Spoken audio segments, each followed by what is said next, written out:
வணக்கம் friends, welcome to India சமையல். இன்றைக்கி வீடியோவில் என்னோடய ஸ்டைலில் சாக்லேட் கேக் பண்ணியிருக்கேன். எப்படி பண்ணலான்னு சொல்லி பார்க்கலாம். நம்ம சேனலில் போடுற வீடியோ உங்களுக்கு பிடிச்சிருந்துச்சுன்னா சப்ஸ்கிரைப் பண்ணி வச்சுக்கோங்க. இப்போ ஒரு மிக்சிங் பவுலில் 2 முட்டை ஆட் பண்ணிக்கிறலாம். இப்போ இந்த 2 முட்டையை நல்லா கலந்து விட்டுக்கோங்க. அரை கப் அளவுக்கு தயிர் சேர்த்துக்கோங்க. புளிப்பில்லாத தயிராக சேர்த்துக்கோங்க. அப்போ தான் இந்த கேக்குக்கு நல்லாயிருக்கும். இப்போ தயிரையும் சேர்த்துட்டு நல்லா கலந்து விட்டுக்கோங்க. அரை கப் அளவுக்கு ரீஃபண்ட் ஆயில் சேர்த்துக்கோங்க. வாசனை இல்லாத எண்ணெயாக சேர்த்துக்கோங்க. இப்போ எண்ணெயும் சேர்த்துட்டு நல்லா கலந்து விட்டுக்கரலாம். நெக்ஸ்ட்டு காய்ச்சி ஆற வச்ச பால் அரை கப் அளவுக்கு நான் சேர்த்துருக்கேன். அதை கொஞ்சம் எடுத்து வச்சுருக்கேன். நம்ம பார்த்துட்டு சேர்த்துக்கரலாம்.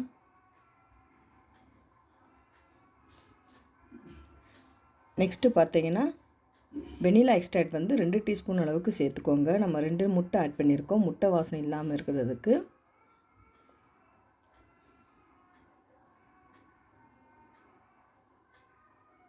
ஒரு கப் அளவுக்கு மைதா மாவு ஆட் பண்ணிக்கோங்க. நம்ம சளிச்சிட்டு சேர்த்துக்கரலாம். 1 டீஸ்பூன் அளவுக்கு பேக்கிங் பவுடர், அரை டீஸ்பூன் அளவுக்கு பேக்கிங் சோடா, 1/4 டீஸ்பூனுக்கு கொஞ்சம் கம்மியாக உப்பு சேர்த்துக்கோங்க. கொக்கோ பவுடர் அரை கப் அளவுக்கு சேர்த்துக்கரலாம். இப்போ சேர்த்துட்டு இந்த மாதிரி சளிச்சு எடுத்துக்கோங்க.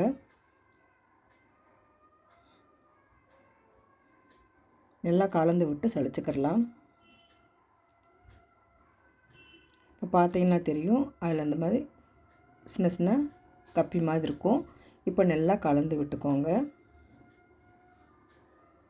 இப்போ நம்மளுக்கு கொஞ்சமாக பால் தேவைப்படுது. நான் மீதம் இருக்க பாலையும் சேர்த்துக்கிறேன். இப்போ சேர்த்துட்டு நல்லா கலந்து விட்டுக்கிறலாம். இப்போ இந்த அளவுக்கு நல்லா கலந்து விட்டாச்சு.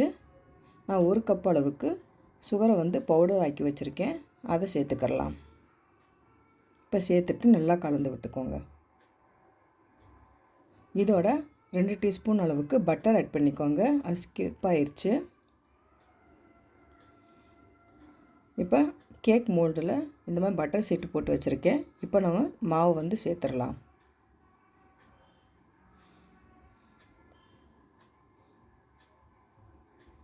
இப்போ மாவு சேர்த்தாச்சு. எல்லா இடமும் ஸ்ப்ரெட் ஆகிற மாதிரி இந்த மாதிரி தட்டி விட்டுக்கோங்க.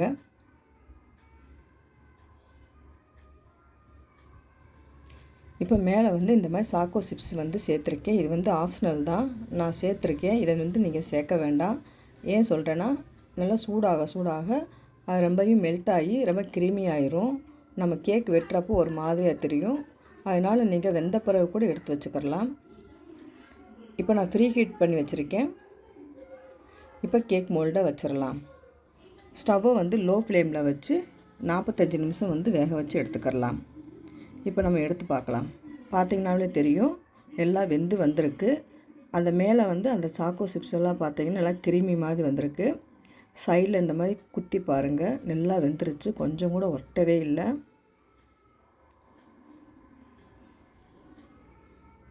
இப்போ நம்ம ஆற வச்ச பிறகு நான் உங்களுக்கு எடுத்து காமிக்கிறேன். மேலே பார்த்திங்கன்னா நல்லா மெல்ட் ஆயிடுச்சு. நீங்கள் இப்படியே கட் பண்ணி சாப்பிட்டிங்கன்னா நல்லாயிருக்கும். இதை நீங்கள் திருப்பி போட்டிங்கன்னா அந்த சாக்லேட்டெல்லாம் மேலாப்பில் நல்லா ஒட்டிட்டு வந்துடும். இப்போ எல்லா இடமும் இந்த மாதிரி பரப்பி விட்டுக்கோங்க சாக்லேட்டை. உங்களுக்கு நான் திருப்பி போட்டு காமிக்கிறேன்.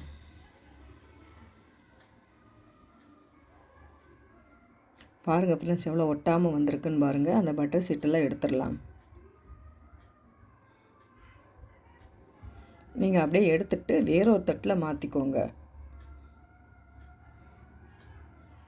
எவ்வளோ சாஃப்டாக வந்திருக்குன்னு பாருங்கள்.